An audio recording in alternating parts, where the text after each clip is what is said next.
Hello dear student, আজকে আমরা শিখব কিভাবে পূর্ণবর্গ সংখ্যা নয় এরূপ সংখ্যাগুলোর বর্গমূল কিভাবে সহজে নির্ণয় করব উইথাউট ইউজ ক্যালকুলেটর। চলো আমি একটা এক্সাম্পল নিলাম, ধরো √41।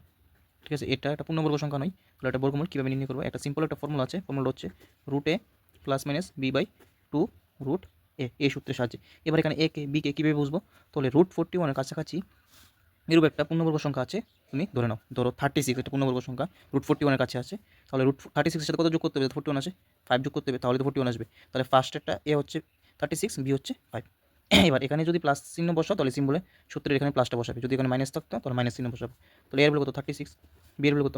5, 2 এর বলে কত? 36।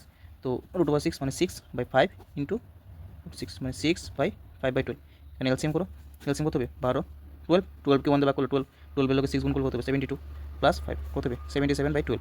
এবার 77কে 12 দিয়ে ভাগ করলে কত হবে? 6.41। এটা হচ্ছে √41 এর অ্যাপ্রক্স আনসার।